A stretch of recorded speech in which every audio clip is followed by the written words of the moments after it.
Good morning, friends. Okay. Good morning, friends. Welcome you all to this session. I would like to invite Mr.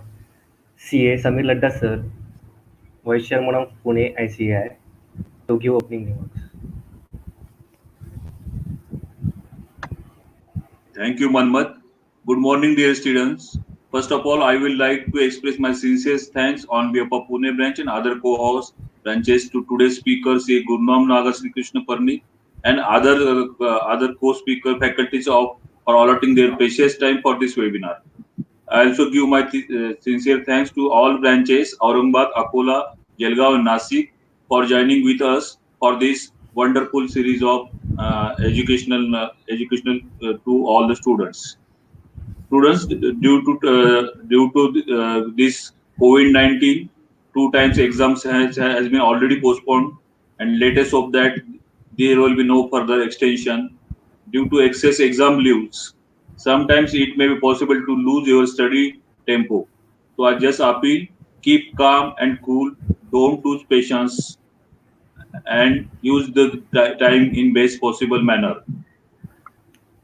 All the it's our you are very fortunate that you have six experts in different subjects who are all rankers to give you the guidance how to write the paper. Use this guidance in best possible manner. uh, Wish you happy learning. I also thanks our technical team Shravan, Reshma, and Karan for helping us for arranging these 3 days sessions. Thank you very much. Over to Manmat. Hello, friends. Since a lot of students usually face the problem as per how to write the paper or how to prepare for a particular subject, and law is one of the main subject out of it. Since we have law in company tax as well, in income tax also, and in indirect tax also. So we are glad to present before you the series Right to Make It Right. I, on behalf of Pune Vikasa team, would like to thank you for your active involvement and participation in this program. So, with this background, I am glad to introduce CA Naga Sri Krishna Praneeth. Mr. Praneeth has cleared his CA final exam in November 2019 with an average of 72.12 percentage and secured All India Rank 1 at the age of 21 years, amazingly clearing all the levels of CA course in very first attempt.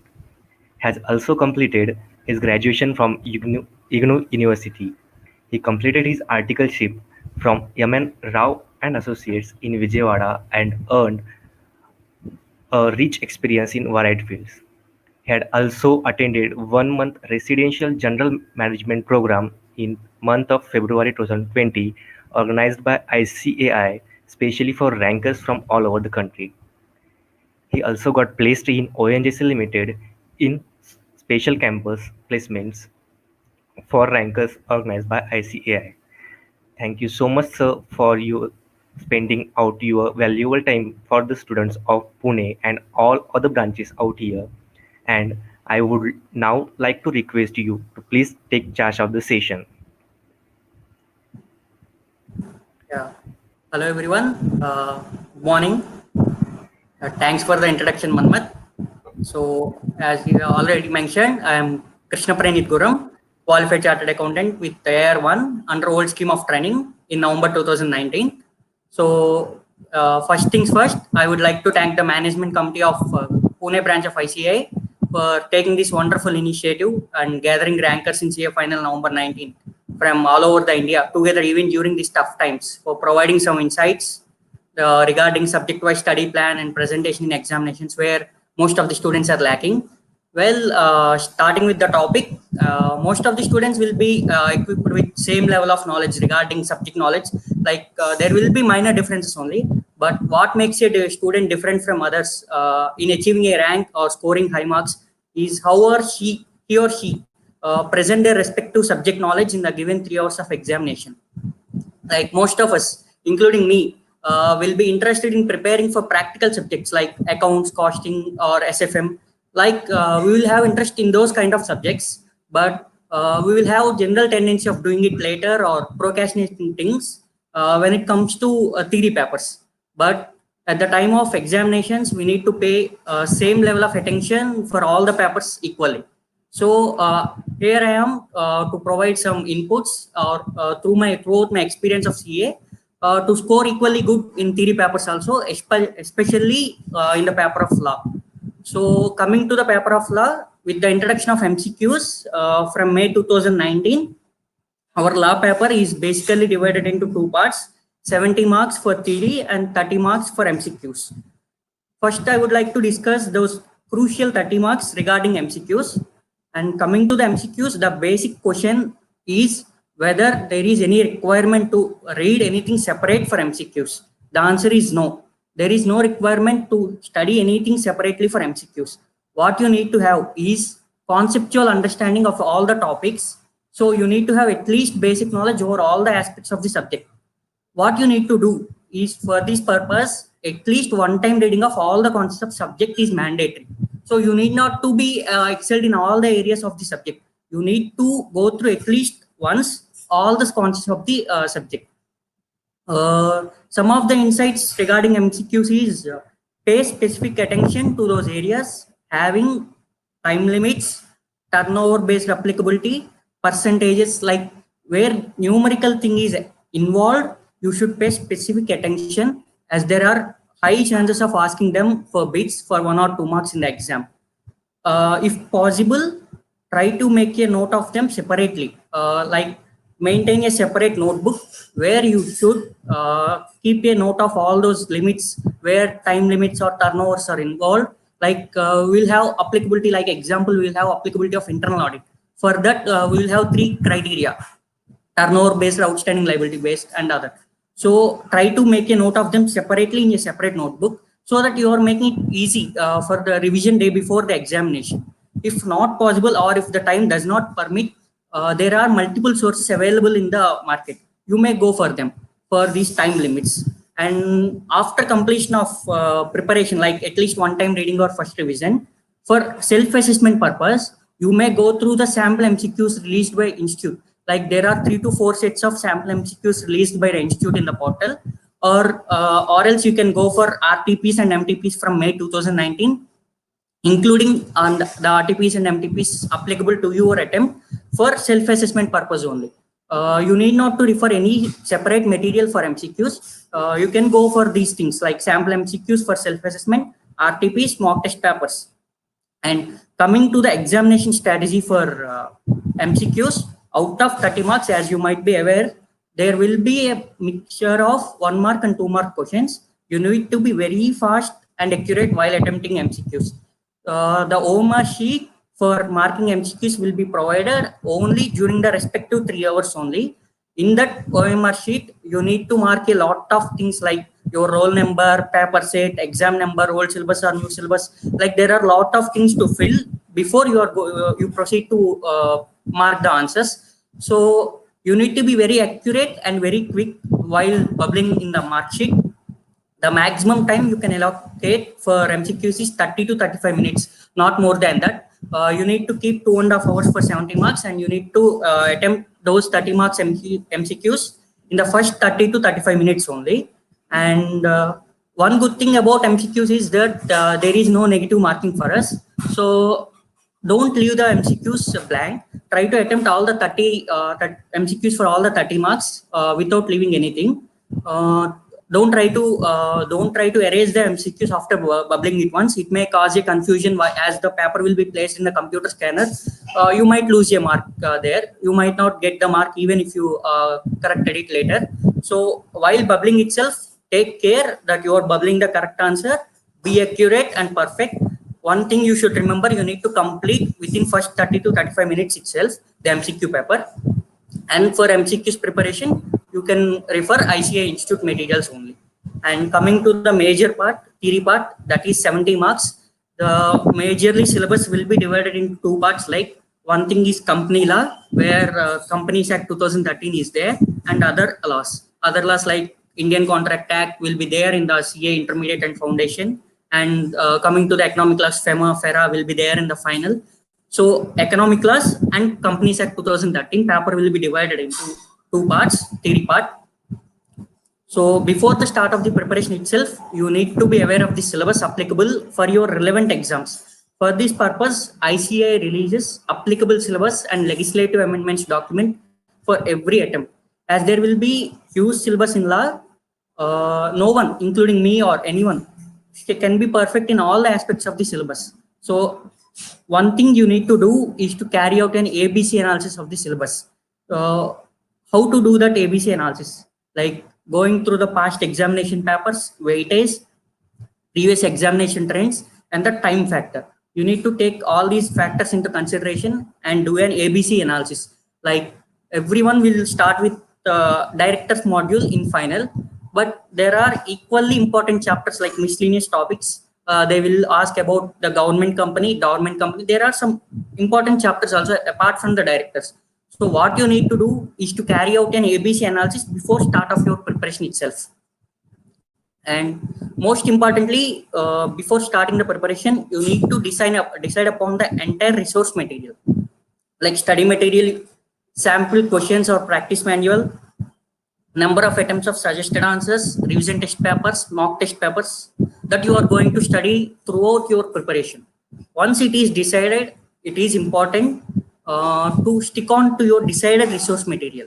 You should not change or jumble across various resource material available in the market. Do make a note of the resource material that you are going to study before the start of the preparation itself.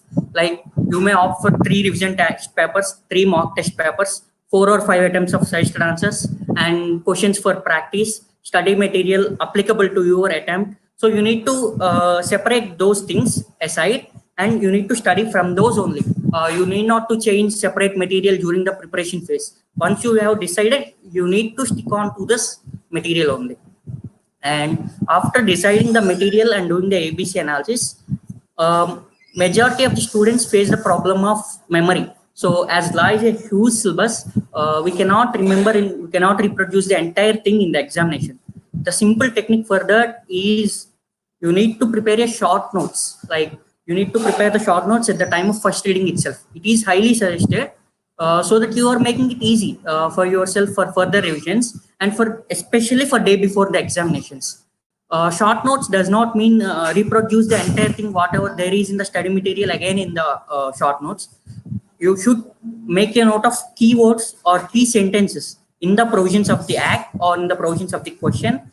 You need to make a separate note of them. You need not to reproduce the entire thing. Those keywords or key sentences should be like at the time of seeing those keywords or key sentences, you should be able to memorize the entire context of the section. So there are multiple handbooks, chart books available in the market for this purpose. A question arises here, like whether to go for those ready-made handbooks or preparation notes or preparation of your own notes. It depends upon the preparation time available to you. If you have sufficient preparation time, like you are in well versed with your plan, you can prepare your short notes. It's highly recommended. But if there is no sufficient time, like there are only 2 to 3 months available for you, but you have not completed even the first revision, then you can go for that ready-made notes available in the market. So try to make a short notes at the time of first reading itself.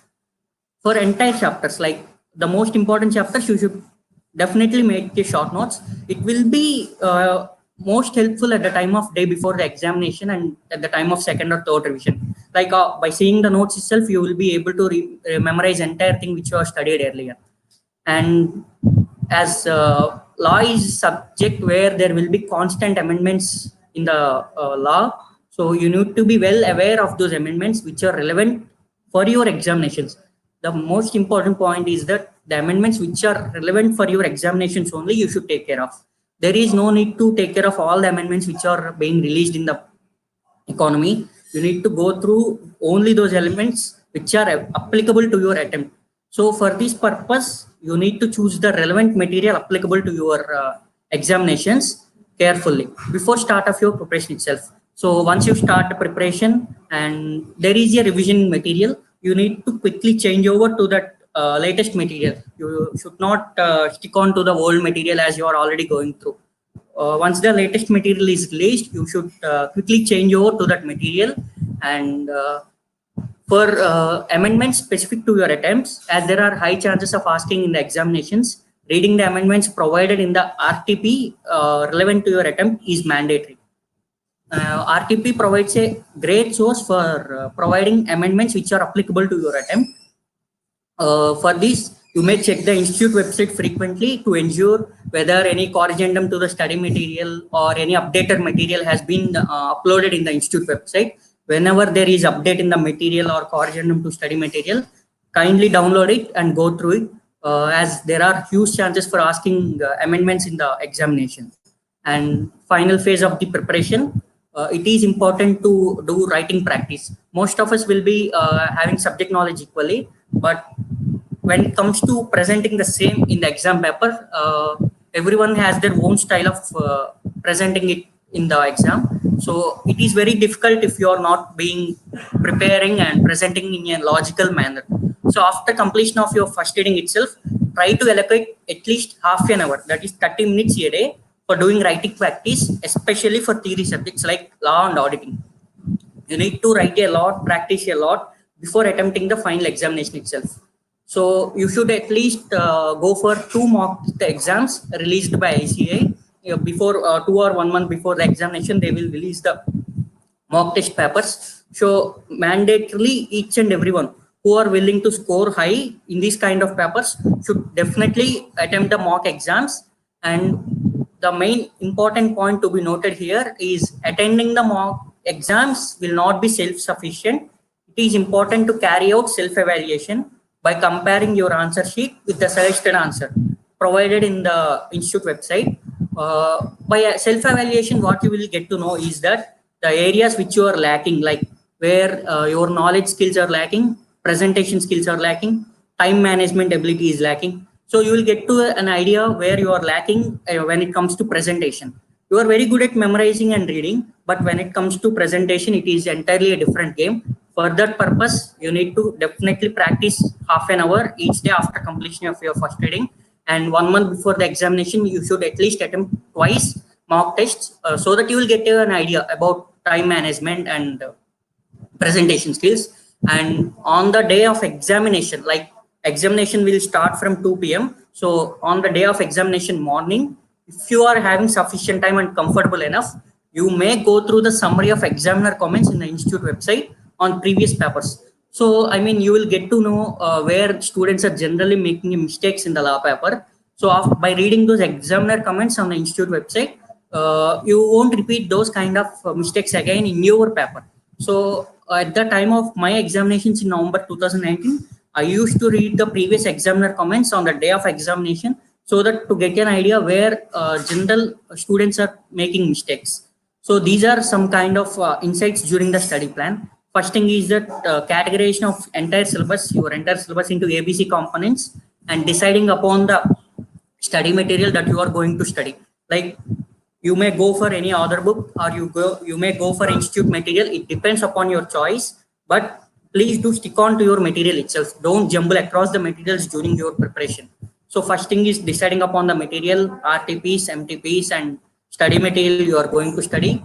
Categorize the syllabus into ABC components. And at the time of first reading itself, do prepare a short notes by marking the important words or provisions in your short notes separately. Be aware of the relevant amendments applicable to your exam. Kindly do visit the institute website regularly for those kind of updates. And finally, do make a writing practice every day for at least half an hour. Like you will improve your handwriting skills, you will improve your presentation skills, time management skills, everything you will be benefited a lot by doing writing practice. And do attempt at least 2 sets of mock tests before the examinations. And coming to the examination strategy, the theory part, 70 marks. After completion of MCQs in first 30 to 35 minutes, you will they will provide first 15 minutes before the start of examination to get to go through the paper itself. You need to mark the questions that you are going to attempt in the first 1 hour. That is for 30 to 35 marks in the first 1 hour. It won't be practically possible to read all the questions, entire question paper word to word. So just you need to go through a glance about question paper briefly and mark those questions which are familiar to If you are not familiar with any particular question, leave it aside. So the major takeaway here is that if you are not familiar with anything in the question paper, leave it aside. Don't stick on to the that question paper, that question, particular question, and do not waste your precious 15 minutes. Like those are most precious 15 minutes. You need to mark those questions which you are going to attempt. Basically, as first attempt, as first presentation is the first impression is the best, and last impression, the questions you are going to attempt first 30 to 35 marks will make a difference. So basically, there will be two kinds of questions in the examination. One is directly theory based, and another one is case law or practical based questions. Like for case law practical based questions, they will ask a scenario based question. They won't straight away ask the question like what are the contents of section 52, what are the contents of section 129. They won't ask like that. They will give you a scenario. You need to reproduce the provision, and you need to make an analysis and write the conclusion. Most of the question paper will be based on these kind of questions only. So for practical oriented questions, like they will be like 85 to 90% of the question paper will be analytical only. For these kind of questions, you need to answer the following things. First thing, facts of the case. Second thing, provisions of law. Third one, analysis of the case, and finally conclusion. What you should write in those four aspects. Starting with facts of the case, you need to analyze the question carefully, reproduce the facts of the case briefly in those side heading for at least 3 to 4 lines. After presenting the facts of the case, go to provisions of law. There you need to write the relevant provisions of the law where the question has been tested, where particular provision has been asked.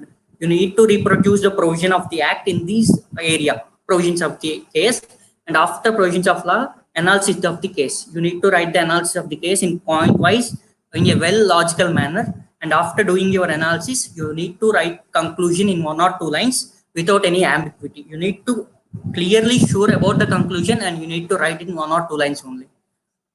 And it is important to present the practical answers in this format only, like facts of the case, provisions of law, analysis of the case, and conclusion. It is important. And to start your answers with these kind of questions only if you are confident enough. Start these with kind of questions, but if you are not confident enough about the conclusion, don't start with these kind of questions. So if you're sure about the conclusion, you can start with these kind of questions, as there are high chances of getting full marks for these kind of questions if you present it in this manner: facts of the case, provisions, analysis, and conclusion, and with a proper and correct conclusion. So there will be high chance of getting full marks for these kind of questions rather than theory based questions. And as I already mentioned, first impression is the best and last impression. It is important to start your examination answer sheet paper very well. First 3 or 4 questions you present in the answer sheet will decide the marks for rest of the paper. Try to avoid as much as possible strike-offs during these first 3 to 4 questions, and attempt those questions which you have marked at the time of first 15 minutes. As at the time of reading the first 15 minutes, you will mark those kind of questions which you are familiar. So you need to start with these kind of questions initially, and pre-decide on the content you are going to present for a particular question. Like you need not to mention all those things which you are aware of. You need to pinpointedly answer the question which have been asked. Don't go for any unnecessary points. Write your answers in a well-phased manner. Like most of the people ask, like for 4 marks, do we need to write 2 or 3 pages? There is no such requirement. But at least one side of the paper must be there for 4 marks. But there is no thumb rule that 2 sides should be filled for 4 marks, 3 or 4 sides should be filled for 8 marks. You may attempt, depending upon the type of question asked. For 2 marks, you may attempt 2 papers. For 4 marks, you may end up in 1 side only. It depends upon the type of question asked. You need not worry about the length of the paper you present. Present your answer part or analysis where practical questions are in a well-phased point wise. Don't use like long lengthy paragraph to present your answers. Try to break the answer into 2 to 3 lines and present it in a logical order. Like if you break down into points, you need not to jumble them. Like present it in a very logical order. There will be a stepwise marking for each and every subject. So you need to break down your answer into 2 to 3 lines of each bullet points and try to make it in the very logical order. So it is recommended to remember and reproduce the section numbers also while mentioning the provisions of the law. But my suggestion is, if you are not well versed in remembering section number, you may avoid quoting section numbers. Make sure that you don't quote a wrong section number. Like if you even remember the section number, but quoting a wrong section number for a correct provision will give a negative impression for the evaluationer. Like even you write the answer very exactly and very accurately, for quoting the wrong section, you may end up losing 1 mark or 1.5 marks. So if you're sure about the section numbers, you should definitely quote those section numbers. But if you're not sure about the section numbers, try to avoid quoting section numbers in the examination answers paper. And there is no requirement to present all the subparts of a particular question at one place. You can start with any part of the question paper. Like you may start with 1A and you may go for 7B. You can come again for 2B. You can write 1B again, 1D again, 3C again. Like you can jumble across the questions, but please do make a note here. Like you need to clearly mention the question number on the top of the question paper very clearly and specifically. So most of the people ask me, like if you start with the question number 1, do we need to write all the parts of the sub question, all the sub parts of the question at one place? There is no such requirement. You may start with any question, but please make sure that you are starting every question in a fresh paper and you are quoting the question number on the top of the question paper. For this purpose, don't leave any unnecessary spacings in between the questions for attempting remaining subparts later. Like if you have started with the question 1A, don't leave 3 or 4 pages for attempting 1B, 1C, 1D later. You may start with the question which you are well versed with the immediate next paper only. Don't try to leave unnecessary spacings. It may cause unnecessary confusion for you and for your evaluationer only. So also don't try to leave unnecessary spacings in between the points of your answer or analysis part. Like after writing the first point, you may start with the immediately next line the second point. Don't leave unnecessary spacings between the points. Like it will increase the length of the paper only, but it won't look that much good. So you may continue writing the points in a sequential order, and it should be noted that you need to start each and every question paper on a new paper. You need to mention the question number 7A or question number 1A, question number 1B on a new paper on the center on the top of the paper. And before leaving the examination hall, make sure that you have marked all the questions you attempted on the first page of the answer booklet. Like on the first page of the answer booklet, there will be a pink paper where you need to mark the questions you have attempted. They will provide boxes in front of the questions. So you need to tick those questions which you have attempted. Make sure that you have ticked those questions which you have attempted carefully before leaving the examinations. So, and another question is that whether we need to reproduce the entire provision of the act equally in the answer sheet.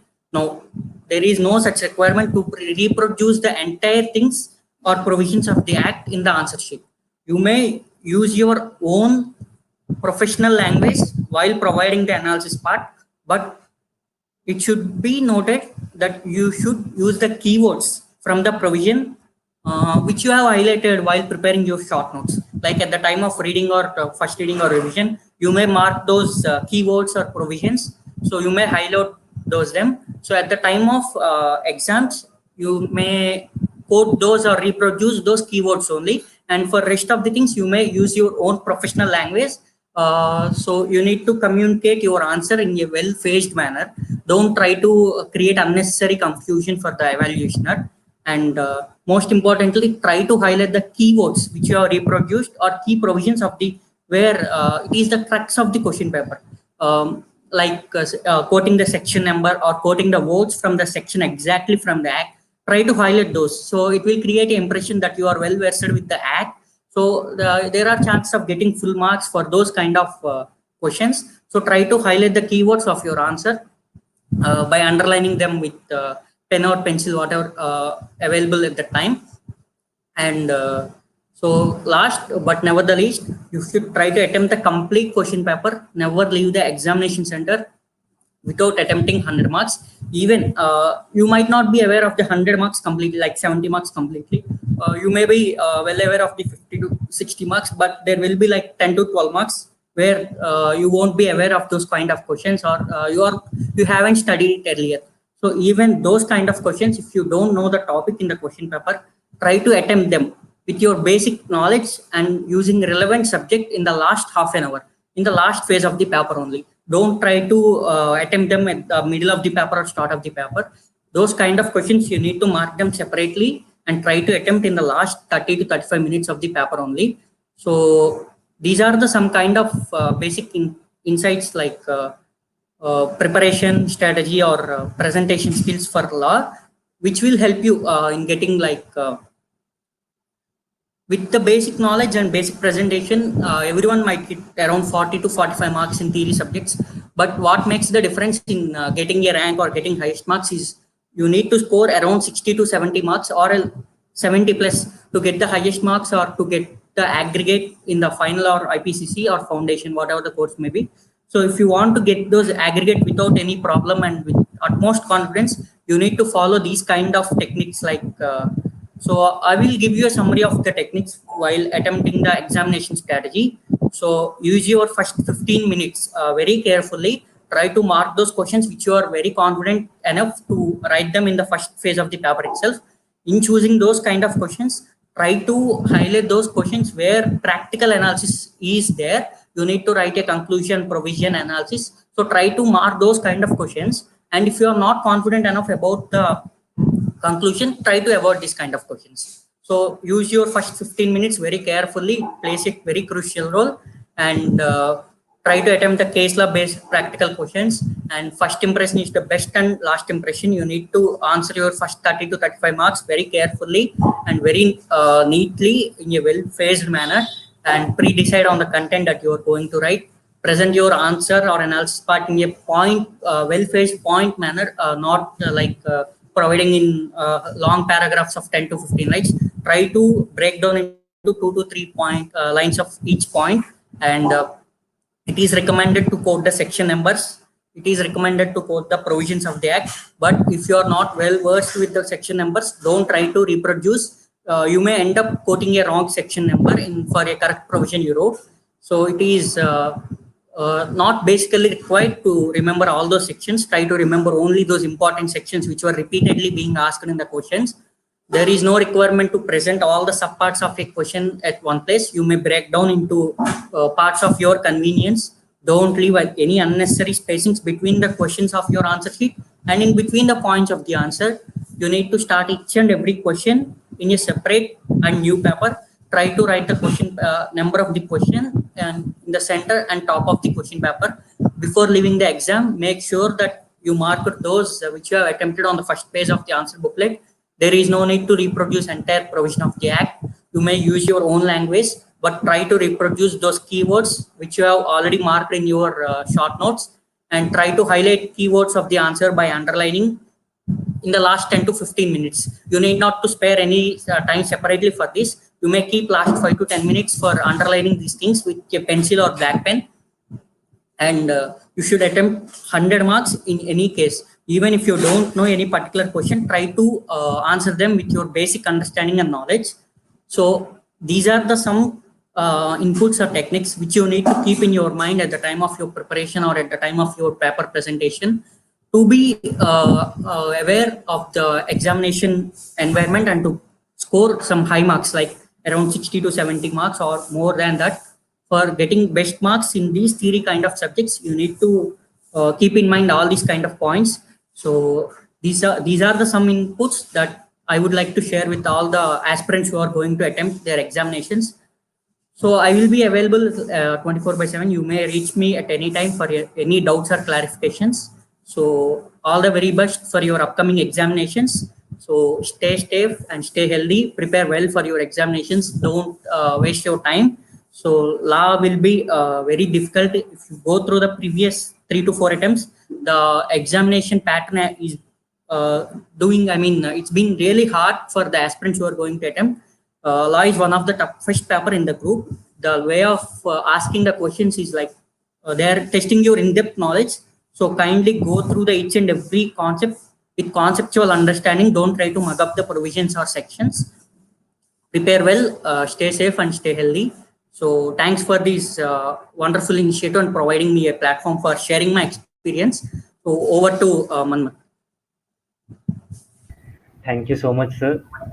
Before going further, I would like to some audience have asked some questions. First question is how to study during articleship period. Like at the time of articleship itself, if you are going to audit for limited companies or public limited companies or private companies or listed companies, you might be aware of those sections or company law itself at the time of article itself. So my sincere suggestion is that for the first 1.5 year, do concentrate on your articles only. Last 1.5 year, you may attempt attend the online classes or classes whichever applicable during the morning and evening sessions, and try to make short notes at that time. It might not be possible to revise at the time of article itself. So try to make a short notes and attend the classes at the time of articles itself. It will. Okay, sir. Sir, second question is how to tackle questions which are controversial with ICAI. It depends. I mean, you may write your own view, and at the end of the answer, you may make a note like based upon the source you have relied upon. You may make note of that. Based upon this source, I have written this answer, and based upon the institute answer, the answer will be as follows. You may write the alternative answer at the end briefly. Okay, sir. So thank you so much. Now I would like to Dhananjay Bajaj, sir, for giving vote of thanks.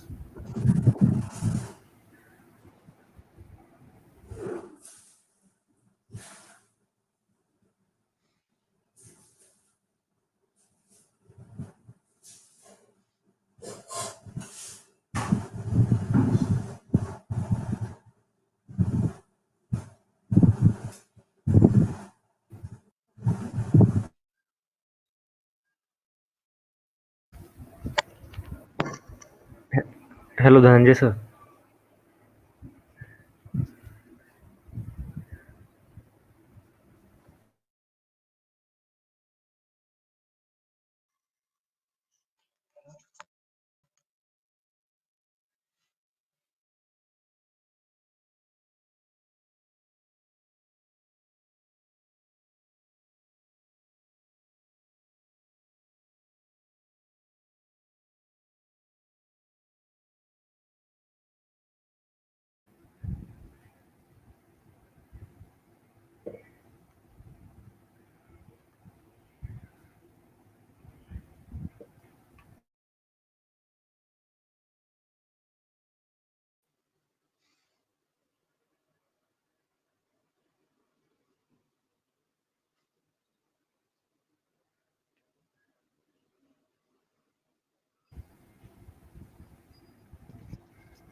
Hello, Dhananjay. Hello.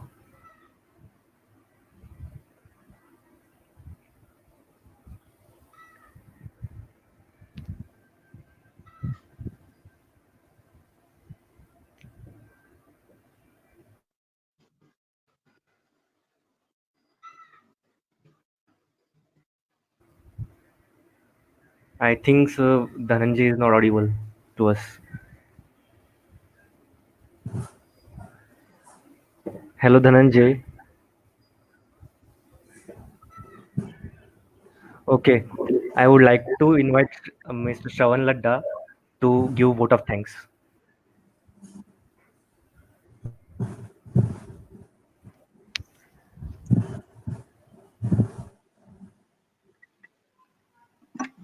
Uh, First of all, thank you very much, Praneeth Gurram sir, for this very good lecture on the how to prepare for exams, which uh, many students have facing problems for this, especially me also. And thank you very much. Thank you, Manmat, for handling the for your spacious time. And thank you, Pune Vikasa, for the opportunity to us and to our students also. And thank you so much, everyone. Over to you, Manmat. So this is how we conclude, sir. Thank you so much.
आवाज आवाज नहीं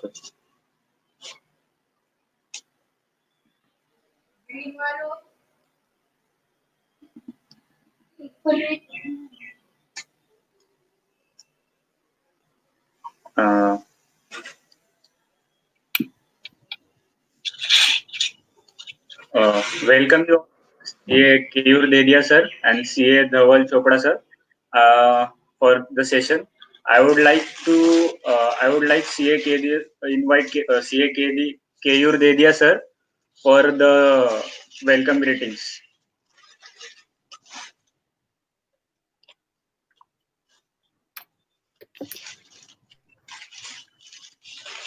Sir, unmute your mic, sir.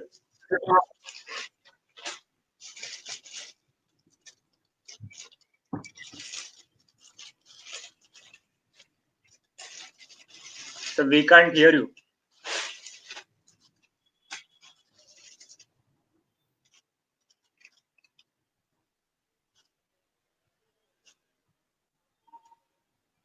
Sir, you are unable to hear.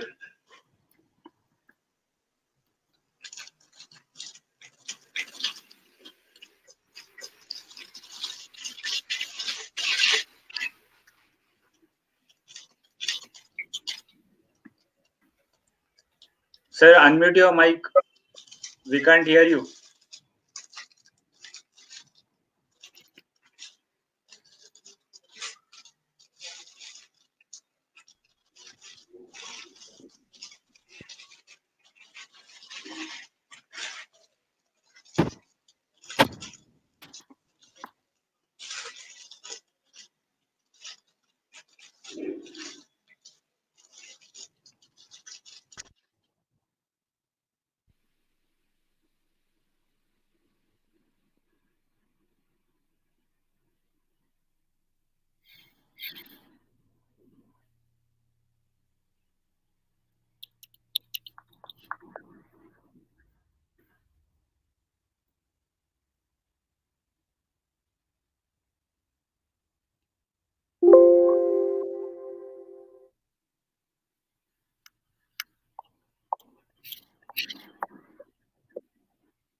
Uh, Looks like there is a technical problem with KU, sir. So I will start with the introduction of our speaker, CA Dhawal Chopda, sir. He- Welcome, sir, first of all. Uh, Mr. Dhawal Chopda. He is currently currently he is a co-founder and head operations at Cryptal Spaces Mumbai, which has a network of co-working space on 5 locations in Mumbai. And he is also CEO at Skyber Enterprises. He has completed his articleship at under uh, under CA Pushpakan Sahu at freelance consultant in Mumbai. He has completed his CA final with in November 19 with AIR 3, and AIR 3 he's also got also has LLB degree from Government Law College Mumbai. He has completed his junior college from Srimati Sulochna Devi and Sulochna Devi Singhania School, Thane. So welcome you, sir, and I would like to invite Mr. CA Dhawal Chopda, sir, to start your speech. Thank you so much, Shravan, and thank you so much, Keyur area, sir. I would first of all like to thank Pune ICI for inviting me here in order to shed some light on the tricks and techniques of writing the taxation paper. So I'll be sharing my screen so that you'll have a gist in front of you, and it would be much easier for the audience to comprehend what I'm speaking. I'll just go ahead and share the screen. Yeah, Shravan, is this visible? Hello, Shravan. Just a second, I'll change the alignment here. Sure.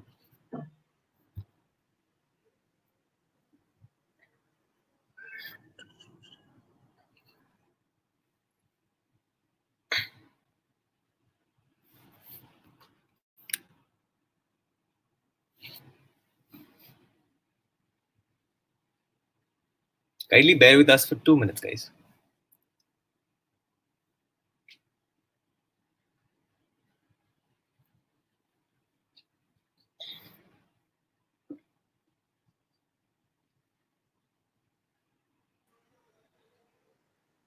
You can start now. Okay, thank you so much. Okay, so guys, today the topic that we have at hand is the tricks involved in clearing taxation in the chartered accountancy course.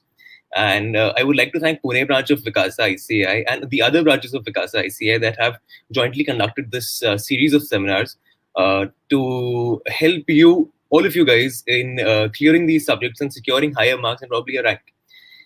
So we'll just get on with the presentation. The presentation would be divided into 3 parts. Number 1, we'll first focus on the intermediate level for taxation. Then we'll move on to CA final level. And then I'll follow them up with some general tips involved in writing and preparing for the examination in total. However, I would like to state that the tips shared for intermediate and final may be used for both the examinations respectively. So it would be best if you attend the entire session and not just the one for your particular examination. So moving on. Before we actually start, I would like to state the importance of taxation in our lives as chartered accountants. So as CAs, we're known as the experts in tax, right?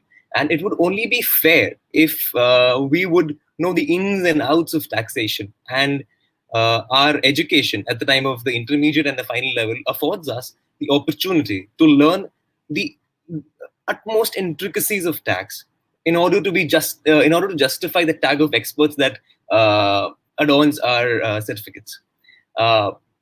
The next point is that it covers 100 marks in the intermediate examination, which accounts for 12.5% of your score.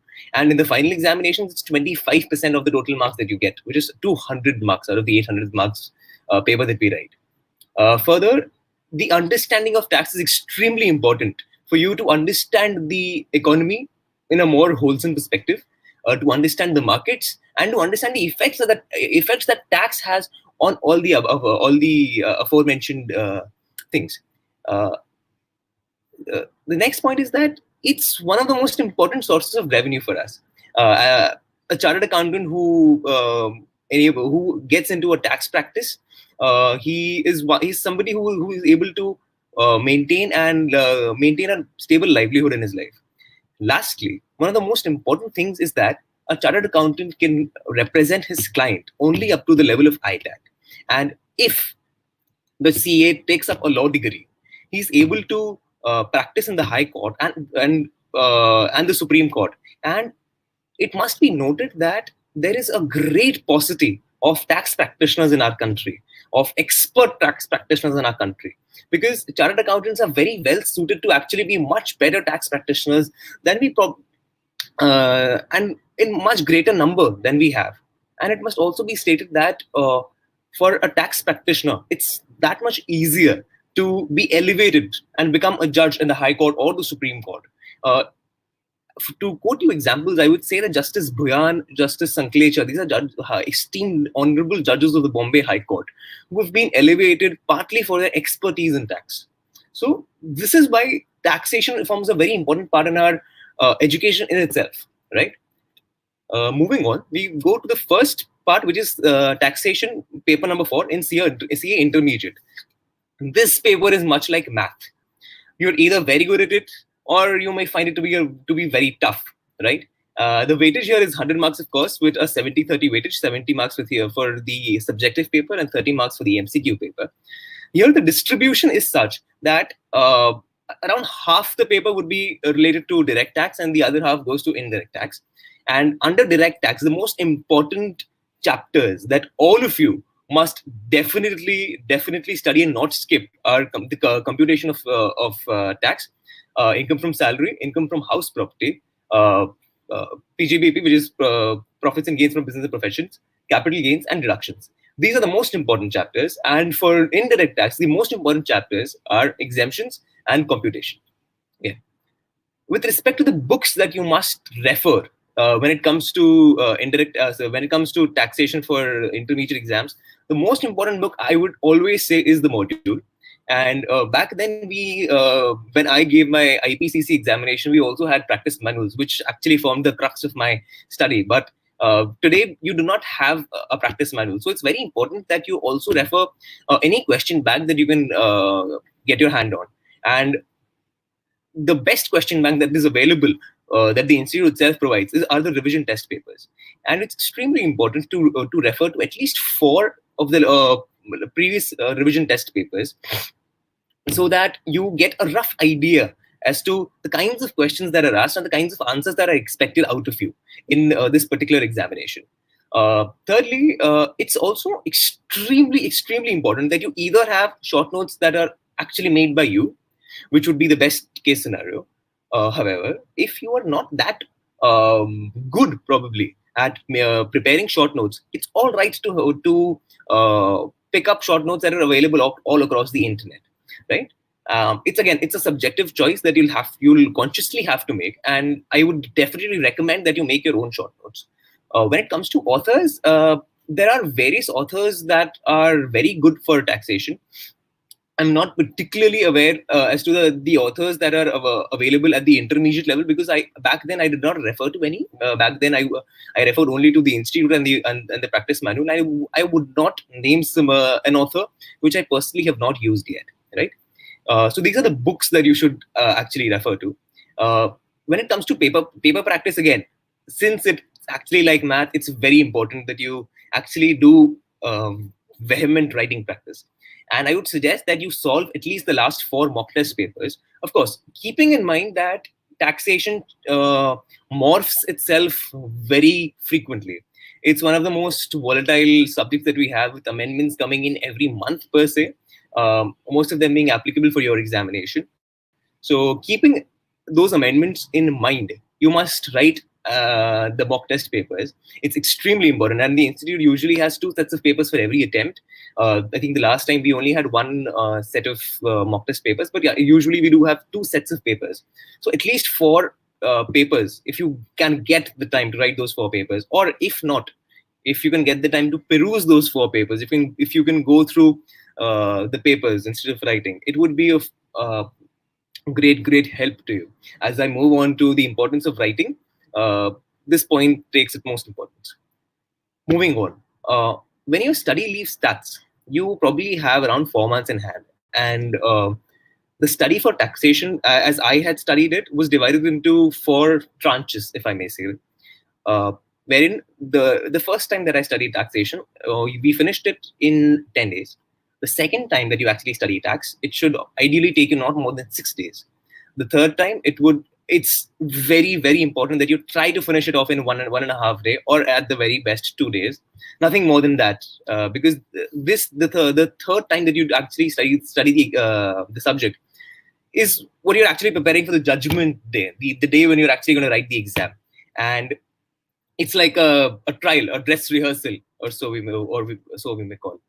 So this is the pattern that I follow: 10, 6, 1.5, 1.5. And this, I think, it encompasses our entire preparation, and it sort of, gives you the best of both worlds. That is, you have enough revision on your hand, because you'll be revising the paper 3 times before actually appearing for the paper, and you will be prepared for studying on the last day, which is the most important preparation you'll probably do in the entire saga of CA, right? The study right before the examination. So moving on, we move on to what all do we study the day before the examination, right? So the things that I followed were that I had a separate time allocated for MCQs, wherein I solved the sample question bank that the institute had uploaded, and any question bank that I could get my hands on. Right. So the reason why this is important is that if you're lucky, this again depends a lot on luck. I'm sorry. If you're lucky, uh, you might probably get 20 or 15 marks from those 30 marks, which are directly picked from wherever you have referred. And that happened in my case for nearly all the papers except for, I think, direct tax and CA final. And that helps you in two things. Number one, score great marks. And number two, save time, because you need the additional time for the subjective 70 marks of the paper, right? So allocating the additional time for MCQs is extremely important because it's a preparation for the final day. I'm aware that many people do not necessarily give separate time for preparing for MCQs, but as students, I think it's extremely important that if a particular set of questions have a weightage of 30 marks, which is 30% of your marks, you can literally clear only with MCQs, right? So it's important to allocate that time.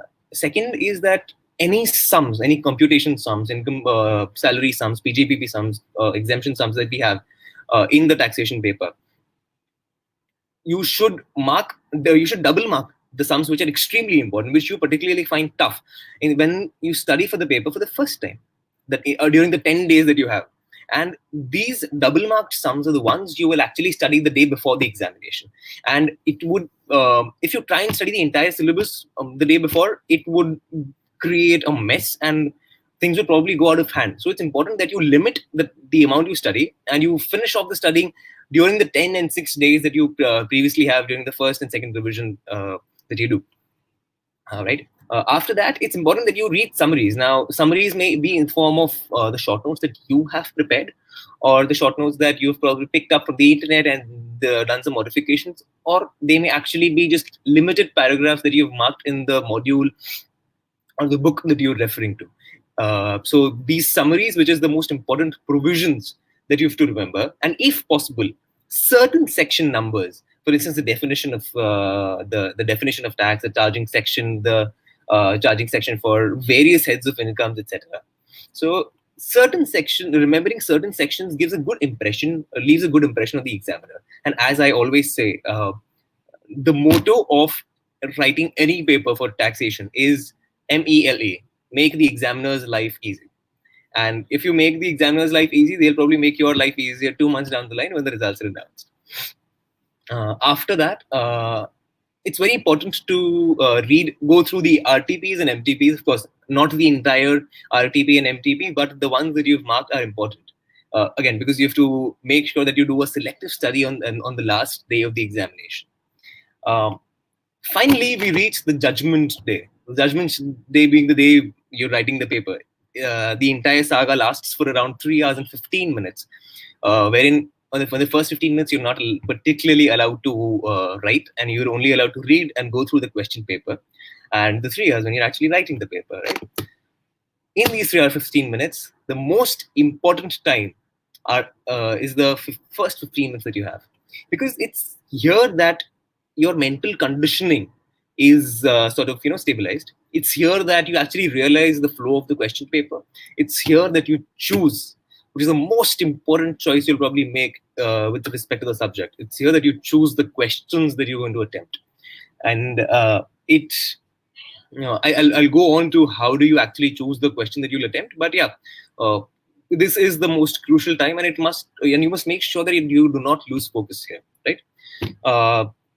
When you're writing the paper, it's quite simple. It's a formula that I've devised, which is very simple. That if you are confident of your MCQs, that you'll probably score around 20 marks, or you actually know 20 questions worth 20 marks, then it's ideal, it's imperative that you actually attempt the MCQs first, right? So that would leave you with approximately 2 hours and 45 minutes. Because mind you guys, you should not be spending any more than 15 or 20 minutes for the MCQs. Because if you do not know a particular MCQ, leave it for later. do not spend more than 3 or 4 minutes for any MCQ. For the tough ones, of course. The easier ones should be done in 30 seconds or 1 minute. But for the tough ones, do not take any more than 3 minutes. And any time that goes beyond 20 minutes in solving MCQs is time you're actually reducing from your actual writing time that you have for 70 marks. Right. So, of course, so the first point is MCQs first. Second, theory later. Now, even when you're writing the theory answers, right, there's a certain way to actually assess as to what answers you'll write first, what answers you'll write later. So the first point to note is that you choose, again, this is common for CA intermediate and CA final both, right? The first point to consider is that which is the easiest to score. It's as simple as that. Because when you're writing the paper and when the examiner is checking the paper, he needs to be sure that you are well versed with the subject. You have to make his life easy. Again, I'm going to say this at least 5 or 10 times. You have to make the examiner's life easy. If the first question that you attempt is completely right, he has a better impression in his mind. As the previous speaker spoke, right, that the first impression is the last impression that you can have on the examiner. It's of utmost importance that you choose the question which, number one, is easiest to score. Now, usually, if you're aware, if you know the answer, some based questions or computation based questions, so practical questions per se, are much easier to score if you're aware of the answer. If you're not aware of the answer, they can probably end up giving you a big fat 0. So it's very important that you assess whether or not you are able to answer that particular question, and only then will you choose that, okay, yeah, I'm going to solve question number 2 first, right?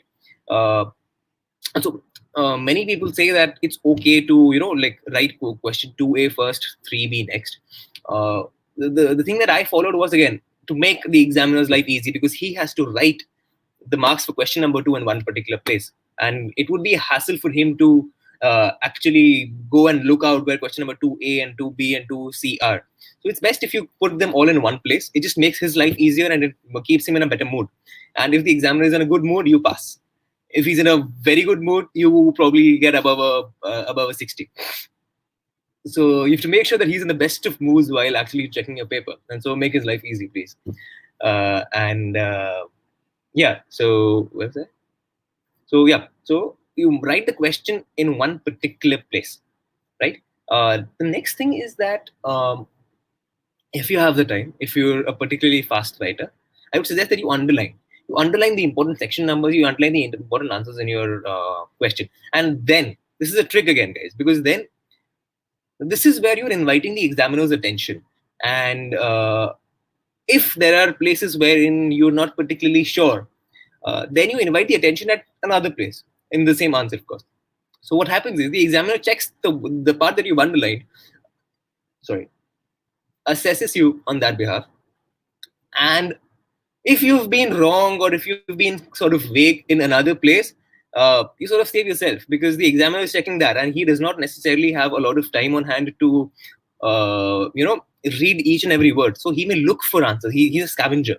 He is hunting for answers. And if you give the answer to him right on his face, it leaves him happy.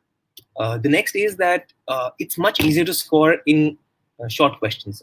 It will be tougher to score in a question which spans for 6 or 8 marks, but much easier to do so in a question which is worth 4 marks or 3 marks or 5 marks. So if possible, if you have a choice between the two, always choose shorter questions, because it's easier to score the marks there. Right. So there are various challenges that we face in intermediate, which is number one, the syllabus is huge. So again, here you have to do an ABC analysis. You have to you have to divide the syllabus into particular importance that they have, and make sure you finish the important parts first, which I mentioned in the distribution section above, as to the most important things that we have, right? So again, you do an ABC analysis. Next is the paper. It's quite possible you're not able to do justice to every answer, which is why we're attempting the best questions first, right? So you're able to do justice to the questions that you are very well versed with, and you finish them at the very earliest when you're actually very fresh, and the examiner also checks them first. So it's sort of a double whammy. The next is focus. Should we focus on income tax or should we focus on GST? Speaking with students of the intermediate level, I've come to know that they usually focus on GST because it's much easier to score the marks there. And I sort of agree with that. Because even in CA final, it's easier to score in indirect tax than it is in direct tax, right?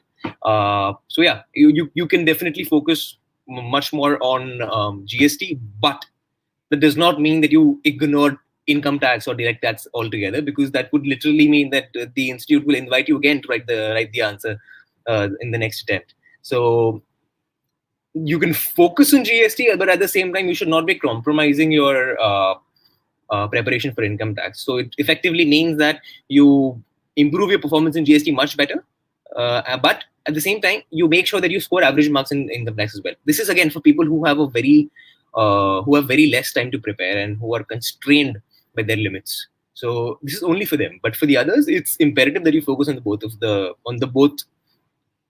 the topics.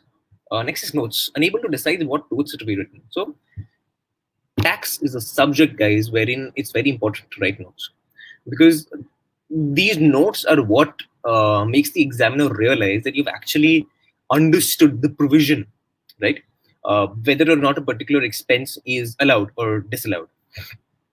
So such sort of things. Whether or not a particular expense is capitalized, depreciation, etc., etc. So notes are what actually give him insight, and there are a couple of tricks that you have to keep in mind. Number one, if you have the time, please write the notes wholeheartedly. It's imperative that you actually write as many notes as you can, because these notes make sure you do not lose out on any marks, right? Number two, if you have less time, then you remember that you have step marks, right? So you only write the part of the answer which you're actually absolutely sure, and the corresponding note. And because again, here you get marks for both the things, not one particular thing per se. So if your answer is right and if your note is right, you get full marks for that particular step. So you make sure that these go in tandem, and you write both of them, and do not necessarily waste your time in the subsidiary notes that we would usually write. Okay, so write the most important ones. Yeah, so that's section numbers. Yeah, another very important thing which I'm asked. The thing is that if you're extremely sure, go ahead and write them. Again, you have to be extremely sure, not sort of sure. And but if you have even an iota of doubt, please do not write them, because at the intermediate level, the examiners are not particularly expecting you to remember section numbers, and it's okay to do not remember the section numbers, but you remember the provision. That said, at the final level, extremely imperative to actually remember the section numbers, right? So we move on to CA final, the DT and international tax paper. Now here again, the distribution, as you see on the screen, is the most important chapters are PGBP, capital gains assessment. These three are the most important, topics that we have. And the next most important topic is case studies, basically decisions of the Supreme Court and the various high courts of the country. And after that, it's MAT and EMT, TVS, and transfer pricing. So these are the most important chapters that we definitely must focus on when preparing for CA final paper 7. And you cannot skip either of these chapters. You have to do these chapters wholeheartedly and you have to make sure you read each and every word, right? When it comes to the other chapters, again, it's a subjective decision. If you really do not have any amount of time left, then you may do a selective study, but considering that in the final level, DT is a humongous subject. Right? It's a very volatile subject. But these chapters cannot be neglected at all, because these chapters easily form a crux of your paper, and they may come for anywhere between 60 to 70 marks, and which is again very important for you to pass. The books that you would refer to. So typically what I did was I referred to Banwar Borana and Vinod Gupta along with the institute module, and what actually formed the mainstay of my preparation was the RTPs, because one very important thing is that we do not per se understand the questions that the institute is going to ask, considering the extreme variety of topics we're learning at the CA final level. So the RTP here gives us an insight into the sort of questions the institute will ask, and the sort of answers they actually expect from us, and the length of the answer, the depth of the answer that they expect from us. And at CA final level, it becomes extremely important, which is why I've marked it in bold, that you prepare your short notes. Because at the end of the day, or on the last day of the examination, this is what you have to study, guys. And it's huge. CA final DT is one of the biggest subjects that you have among all the 8 papers. And if you do not have short notes, at least short notes prepared by somebody else, it would be a tough task to finish the syllabus on the last day. Right. Then we move on to paper practice, which again is extremely important here, particularly because in CA final level, you have to give a sort of an analysis to your answers instead of directly writing the answer. So writing the analysis itself and making it clearer to again make the examiner's life easy is a very important task that you have. Right. Then again, like IPC, like in the intermediate level, the study leave. We have to make sure that we do RTPs last 4 attempts, mock test papers last 4 attempts, and any test series that we can get our hands on. Again, writing practice very important. During the study leave, the breakup here is 10, 7, 2.5, and 1.5, considering the fact that it's a huge subject. Right, so this is how your study must go. 10 for the first reading during the study leave. Mind you, guys, I'm assuming during articleship also you've been studying. So 10, 7, 2.5, 1.5 is the motto here. You also practice sums and case laws on a daily basis, and you at least do 5 case laws per day.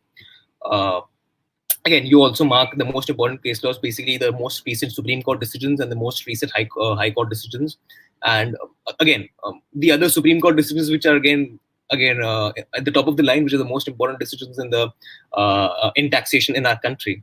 Then you also do writing practice of those particular sums, especially the ones which involve AMT, MAT, TDS, and capital gains and PGBP, because these topics have sums involved.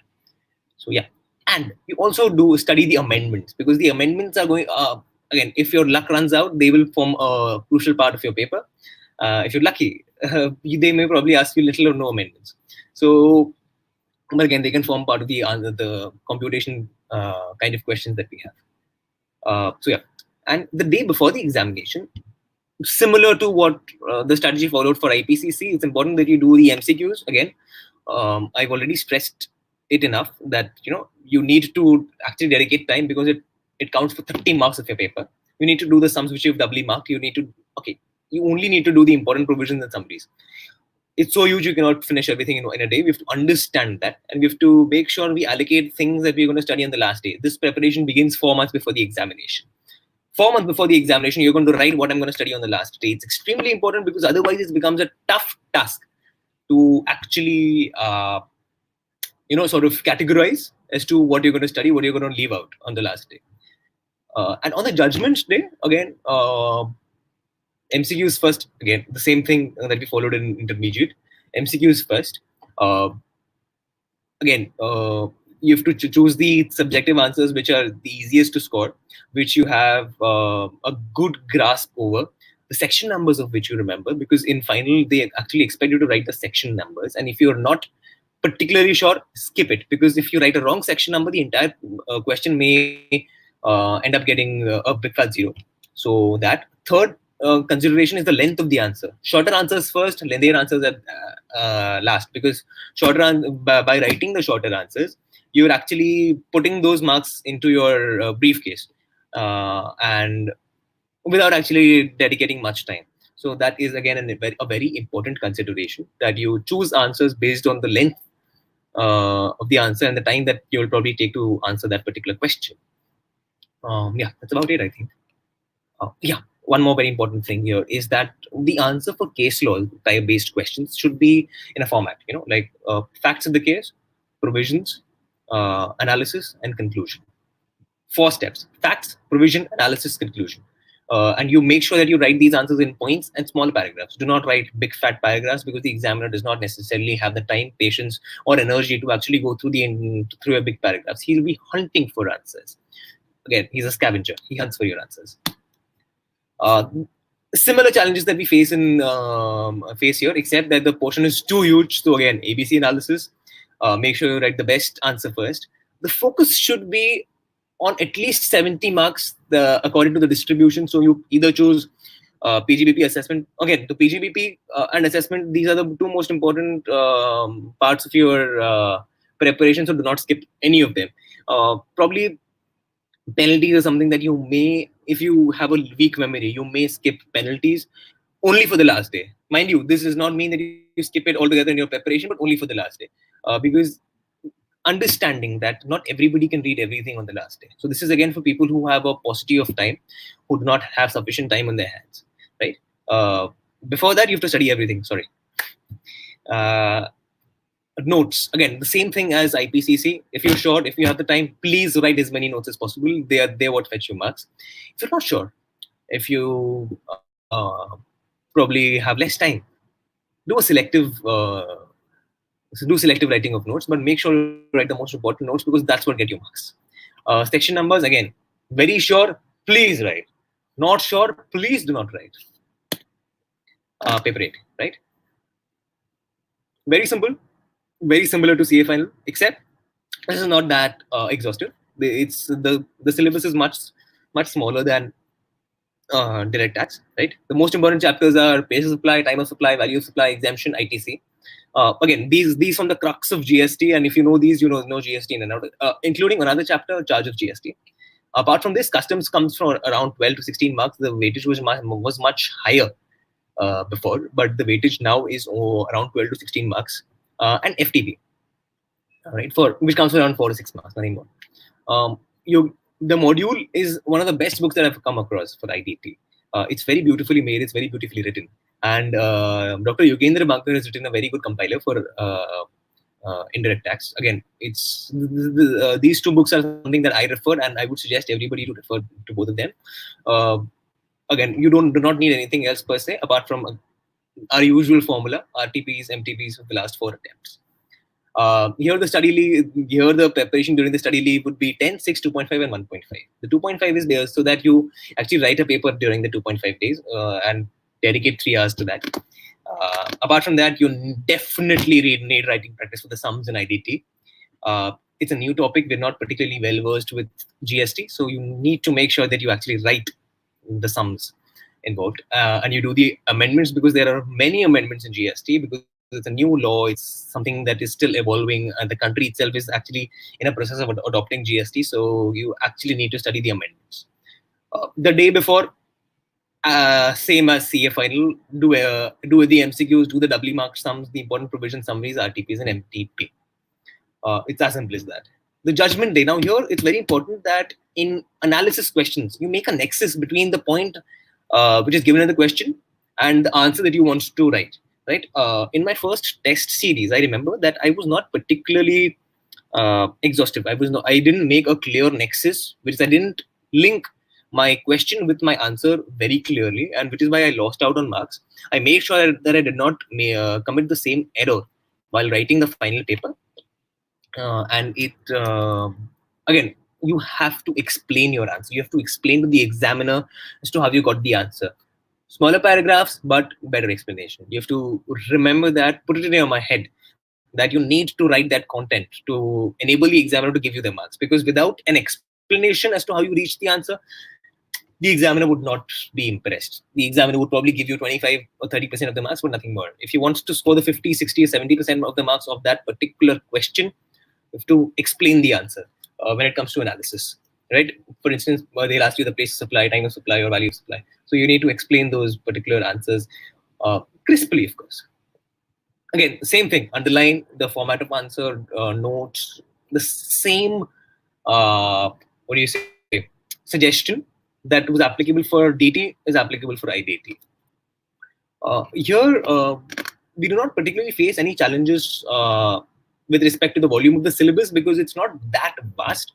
It's something which is manageable. In fact, the problem that we might face is unsurety while writing the paper, because there are many section numbers to remember, sections 11 through 20 for GST, and many sections which are based on the value of supply, time of supply, place of supply, exemptions, etc. Sorry, the exemptions come under notifications. But yeah, so this unsurety must be dealt with. You need to make sure you write the section numbers with respect to their headings beforehand. You practice it beforehand so that during the exam you're not particularly confused. Right? We come to the last part of the entire session. where I just offer general tips to you. Number one, that you please understand that it's not possible for you to complete 100% of the portion, not always. So you should remember when to stop. And if you finish 95% of the portion, it's okay, mind you guys, because it's a competitive examination here, chartered accountancy, and you have to score the highest. But at the same time, you have to complete 3 or 4 cycles of revision.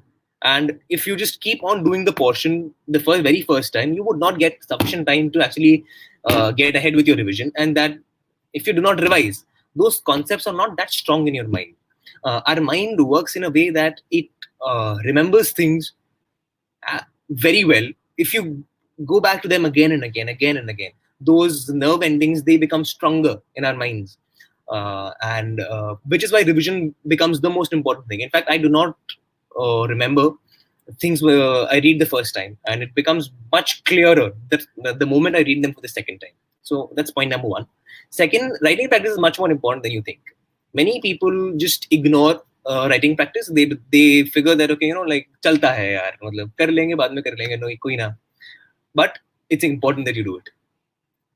Because the paper is a written paper, it's not an oral paper. You're not going to visualize the answer in your mind. You're going to write it down. You're going to put it down on paper. And it happens that we may blank out, considering the stress that CA has, considering that if it's our second or third attempt, we do have a tendency of blacking out. So it's important you write so that you're used to that particular stress. You're used to that. Secondly, it's very important that you fulfill your reasonable cravings. If you feel like watching a movie during the study leave, please watch, but not spend more than 2 hours. Finish it off and then study and overcompensate for the particular movie, right? You have to take adequate breaks to make sure that you are studying well for it. Just a second, guys. Yeah. You have to take adequate breaks so that you are very fresh. You have to make sure that, you do not fatigue yourself out, because if you're fatigued, you won't remember anything. So make sure that you take adequate breaks, you drink enough water, so that you're fresh and you get a full sleep, good sleep of 8 hours or 7 hours. Now, when it comes to the paper, please write a neat and well-structured paper, and make it easier for the examiner to check the paper, right?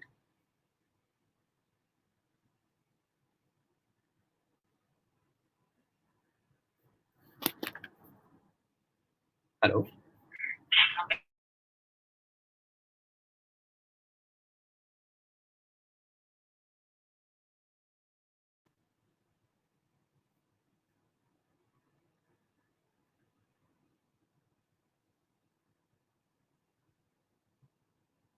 Hello.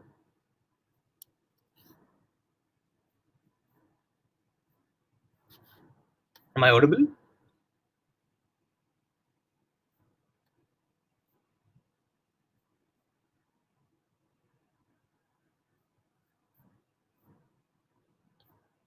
Hello. Okay. Yeah. Okay. Sorry. I got a message saying there was a problem, but anyway, I'll just continue. Yeah.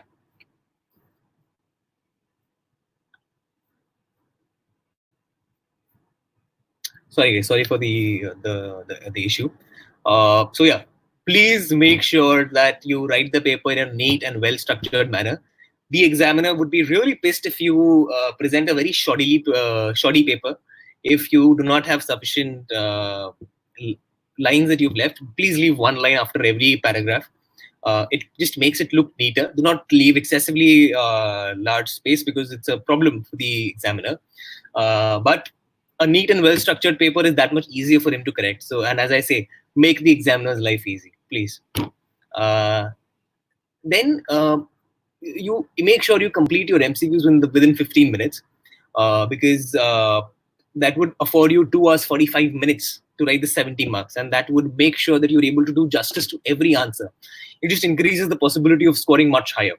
And again, it's 5-10 minutes here and there are particularly okay, but it would be better if you are able to finish it in the first 15 minutes, which would include that you do not spend excessive time on questions that you're not very sure of. Leave them for later. Come back after you finish writing the paper to those particular MCQs, right? Second last thing is that you please ensure that you know that there are step marks. please, in case of computation answers, please make sure that you, if you're not particularly sure of one particular provision or one particular step, it's okay. It's completely okay. You will get the marks for the other steps, and make sure that you write the notes for those particular steps which you are 100% sure of. अगर ये आता है तो इसका step लिखो और इसका note लिखो, उसका marks मिल जाएगा. Please. Last but not the least, don't make the examiner look for your answer. Give it to him, serve it to him on a platter. It will be much easier for you to score marks. It will be much easier for him to check your paper. He'll be in a happy mood. You'll get 60 plus. It's as simple as that. And at any time in your preparation, if you're worried that, how would I write this particular answer? Simple thumb rule. Will the examiner be happy? If yes, go ahead. If not, kindly rethink. And that's it. That's it from my side. Yeah, hello. Thank you so much. I would like to thank everybody. I would like to thank Pune Vikasa for giving me this opportunity. Thank you, sir. Good morning, friends. Respected and most distinguished chief guest of the day, Dhawal Chopda sir, Kevul Kedia sir, Chairman Vikasa of Akola, and my dear friends. I deem it a great honor to propose the vote of thanks to all who have helped us in making this seminar such a resounding success. First of all, I would like to propose hearty vote of thanks to our chief speaker, Dhawal Chopda sir. Thank you, sir. Your taxation skills will surely help us and all the students. I also thank all the participants who viewed and took the benefit from this video. I also thank the coordinating committee and everyone who was involved in planning this wonderful seminar. Thank you. Hand over to Shravan.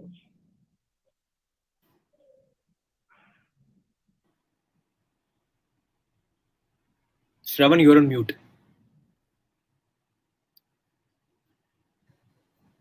Sorry.